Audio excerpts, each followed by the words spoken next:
Yo, what is up guys? Nifty Nia here, doing another video. So I know I haven't uploaded in a while, like a long while.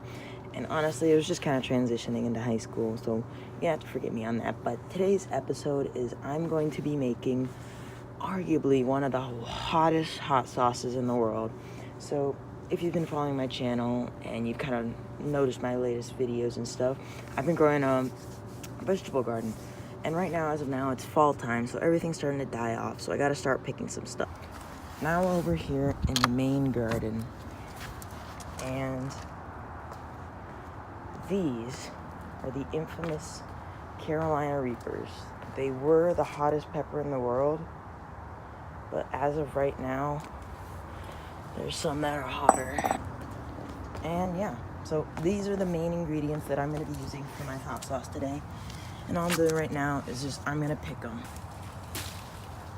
Some of these are really big. Like this one right here, it's really big pepper. And I didn't mention statistic-wise. Yeah, that's a bad one right there. The first ones I showed you, those orange ones, were 350,000 Scoville. And these ones are about 1 million to 2 million. So, just put those there. And I'll just grab this last one, put that in there. And you can see a really rotted one right here. Ew. And I think that's about it. So once you've gotten your desired intensity of peppers, I decided to add in a little bit of habanero, some scotch bonnets. I'm just having these gloves on just to be a little bit careful because the fumes and the kind of oils of the peppers can be a little bit hazardous. So yeah, so these are the only ingredients that you'll be needing to make this, with the addition of the NutriBullet. But you're just gonna need about, I'd say, half a pound of peppers, a full garlic clove, some little peppers, some apple cider vinegar, salt, a sterilized bottle. I know this says Chipotle, but I'll just take that off. And basil. Now, probably it's better to get basil leaves, but since it's fall time, I could not. So, yeah, those are all the ingredients that you're going to be needing for this.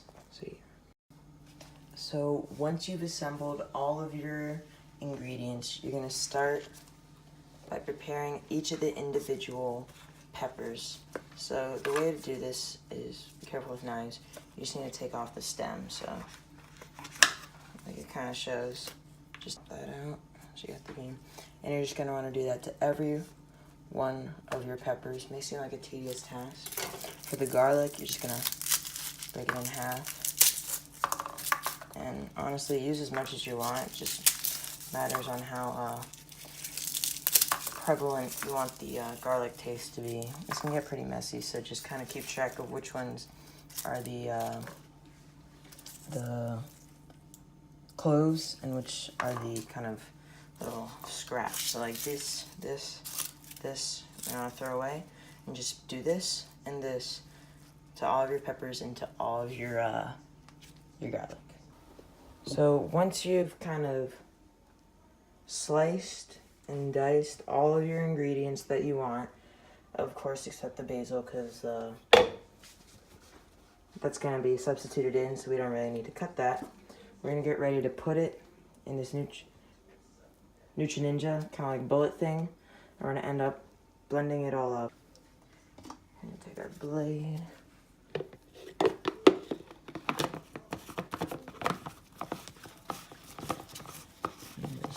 Twist that on up pretty tight. Hopefully this will blend. There's no liquid in it, but yeah, so I'll cut to once this is done blending.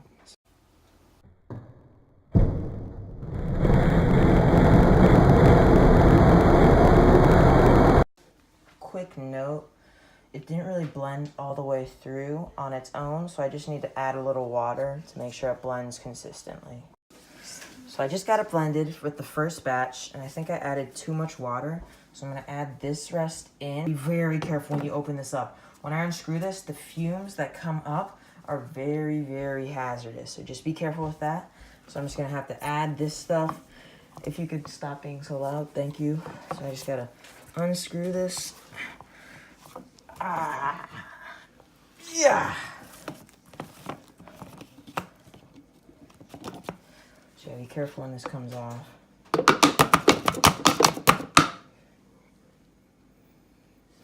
Doesn't smell that bad. I mean, let me take off my gas mask. Okay,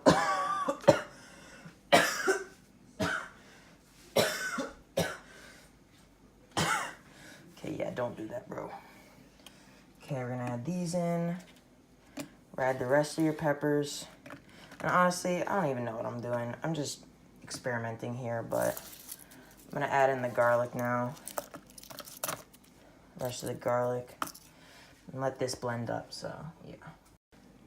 I also forgot this, but you also want to use probably not a whole, maybe a third, or I guess if you want to know how much the size is, I'm going to say like half a full red bell pepper, and just put that in there so it kind of like dies down the heat and gives it more volume. So I have to do that, sorry. Okay, so once you've blended all your peppers and garlic in here, should have kind of a runny consistency, kind of like this. You're going to want to have to add your basil. Sorry, out of frame. Basil, sugar, and salt. 1 teaspoon of sugar and a half a teaspoon of salt. So, do that right now. Just put that in there. And open up your healthy stuff and put a healthy amount of basil in there. Okay, probably put in too much. But again, this is experimenting. Okay. Clean up your area. Cap on. Make sure it's all even, which is hard to do. There we go.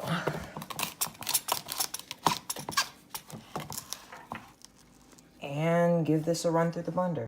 Once you have blended everything, you've gotten everything blended, and you've put all the powders, all the right measurements and stuff, all the peppers, you have to ferment it. Now, there's 2 ways to think about this. 1, if you don't ferment it, you can use it right now, as soon as you want, and just have to refrigerate it, put it in a bottle, and it'll probably last for about like 2, 3 weeks. Now, if you ferment it, it gives it more savory flavor, which means it's a deeper flavor. It's more tasteful. It's not all heat, and it'll last for a exponentially greater amount of time than just using it right now. And the way you ferment it is all you have to do is get your Ziploc bag that has around the correct diameter to fit over the top of this, which this does not. So first off,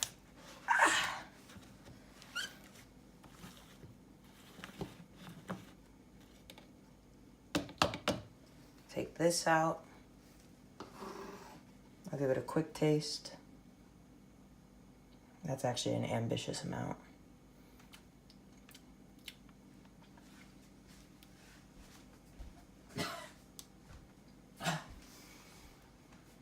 I need milk.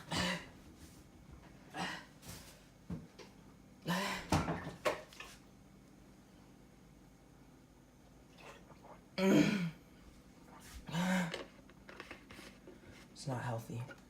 Oh my god, actually.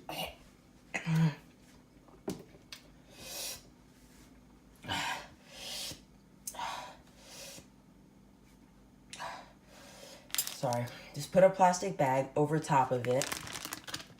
Like this. And just let it sit in a dark and warm environment to let it ferment. And then after 5 days of just not touching it, and every day, give it a quick stir, and after 5 days, put about a tablespoon of vinegar, and then you can bottle. Thank you so much for watching. Sorry I haven't uploaded in a while. Give my channel some love. Keep calm, stay savage, and I'll see you in the next video. Peace.